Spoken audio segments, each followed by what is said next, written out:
Okay, find the absolute minimum value. So this time absolute minimum and absolute maximum. The word value means y coordinate.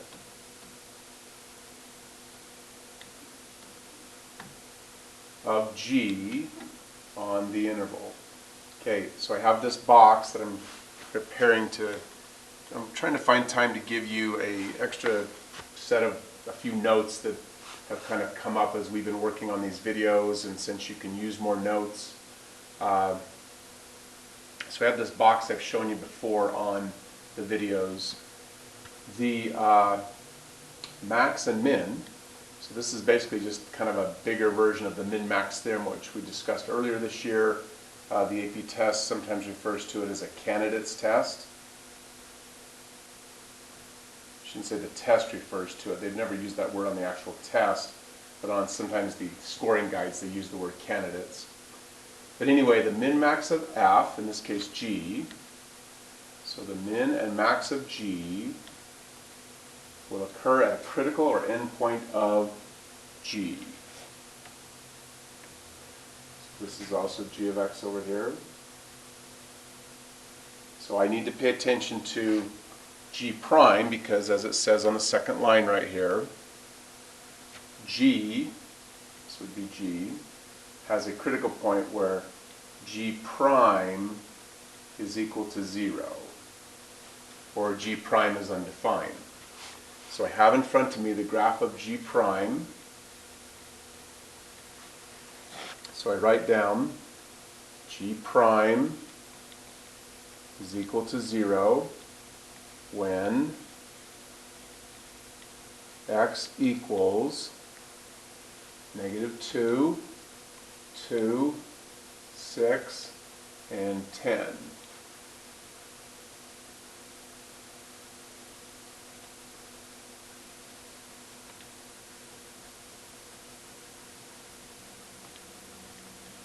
Okay, checking the scoring guide here.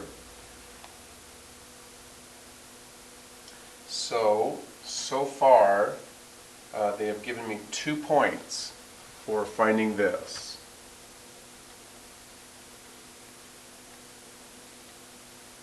It was 1 point for the -2 and the 6, and then a second point. Oh, never mind. So you get 1 point for that. I misread that. So sorry. They're going to give me another point if I pay attention to the end points. So 1 point so far.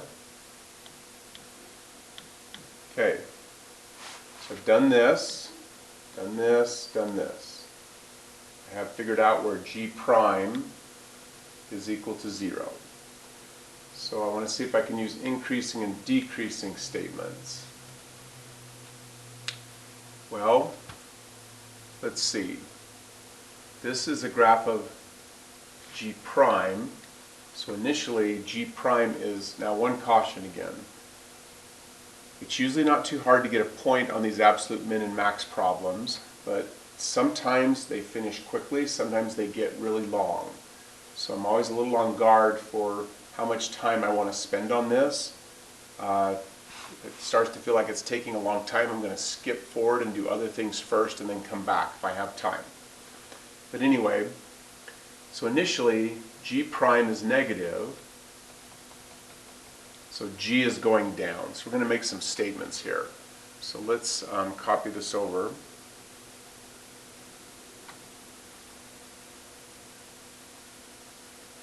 Clear this off. We'll move this just out of the way here. Move this up a little bit. Okay, so here's the increasing, decreasing statements. So, for -4 until -2, g prime is negative.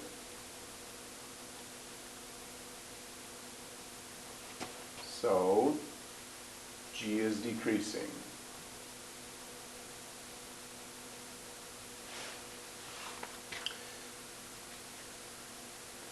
Then, now that statement right there that gives me a little bit of a clue, because that means, therefore,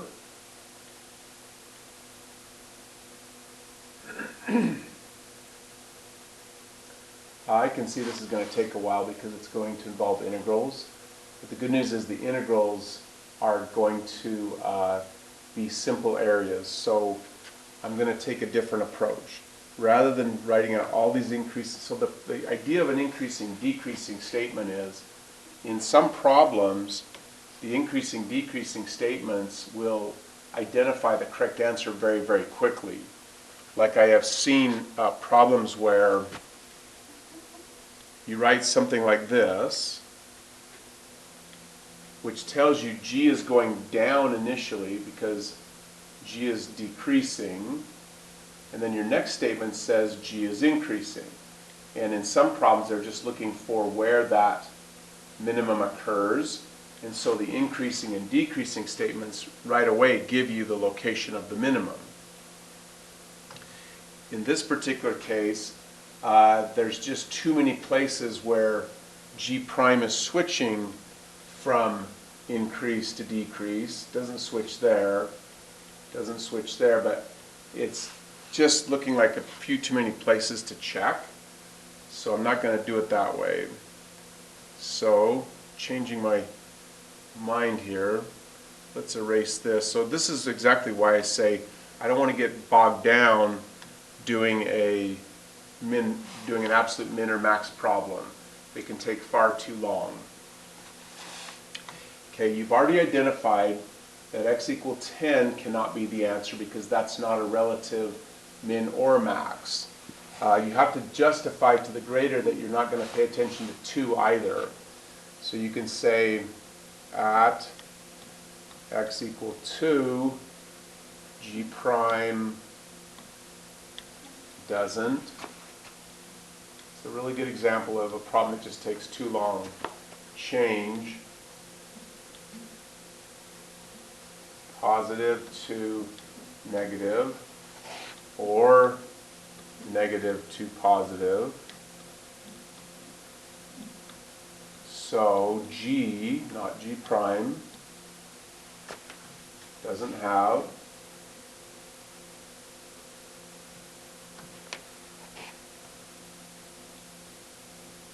a relative min or max at x equal 2. And it's the justifying that's taking all the time. So now I know that looking at this box, I was going to check everywhere where G prime is equal to 0, but there were too many places. So I found a way to not have to test x equal 10 or x equal 2. But I still have to worry about x equal negative 2 and x equal 6, and I still have to worry about the endpoints of x equal negative 4, and also, moving this out of the way, x equal 12. So I have to do integrals because I've got a formula here for finding values of G. I've got to use that to find all those different values of G. And then to make the problem even trickier, they don't give any initial value. So this is definitely falling into the category of something that's just taking too long to get the points. Remember, you don't have to get all the points to get a 5 on this test, so don't try to get them all, just get as many as you can. But anyway, so we would know that G of negative 4 is equal to something. We'll just call it A. Oh, my bad. We have a formula here. Just use the formula. That was silly. I was thinking more of the fundamental theorem, which is a mistake. So this is 2. Oh, this is going to be backwards, so I'm going to put a negative 1 in front. So I have negative 1 integral from -4 to 2 of f.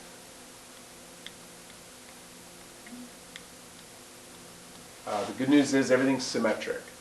So every single triangle is exactly the same size, so that speeds things up now quite a bit.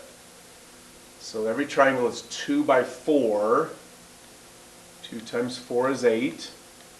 And we divide that by 2, we're back to 4. So every triangle has an area of 4. So starting at -4, I'm going to do the bottom triangle, which is -4 plus, and we have two top triangles.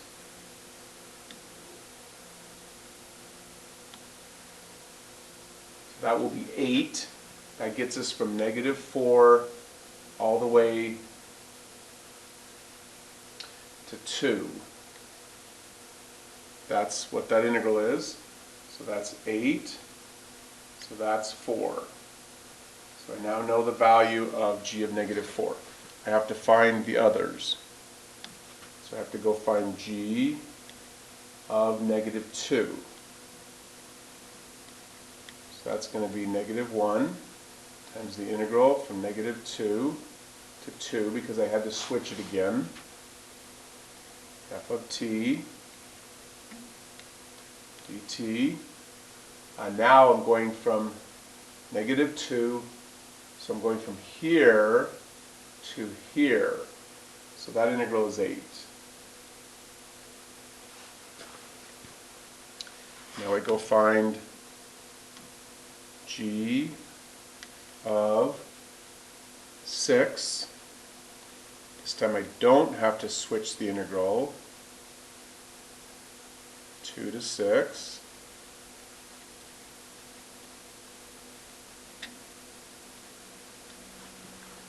So from here to here, that integral is also 8.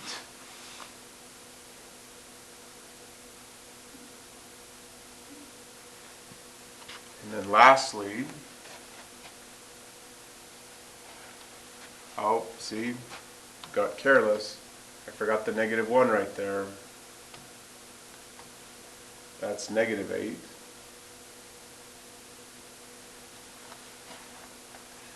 Lastly, the 12. So g of 12 is going to equal the integral from 2 to 12 of g prime, no, sorry, of f.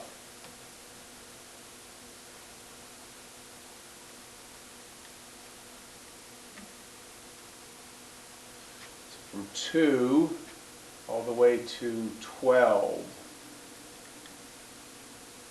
So this is going to be +8. This will count as -8. This will count as -4. So these two will add to make 0. The result is -4. I now know the absolute min of g is right here, and the absolute max of g is right there. You need to write that down as my final answer. So the absolute min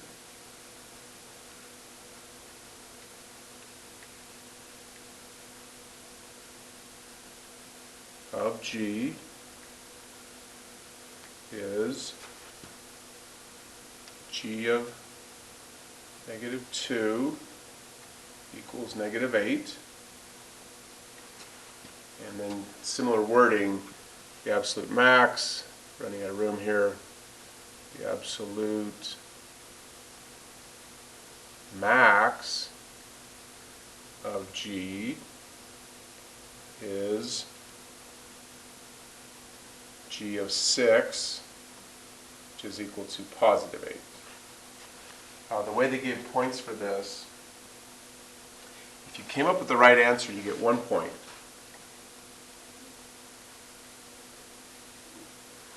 If you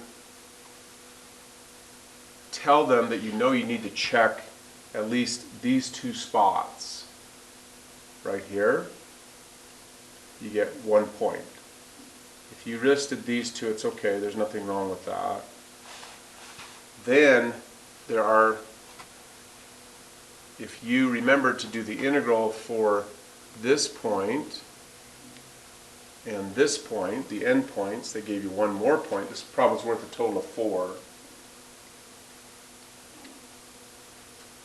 And if you did the other two integrals and you had this statement explaining why you didn't check x equal negative x equal 2, they give you one more point for a total of 4 points.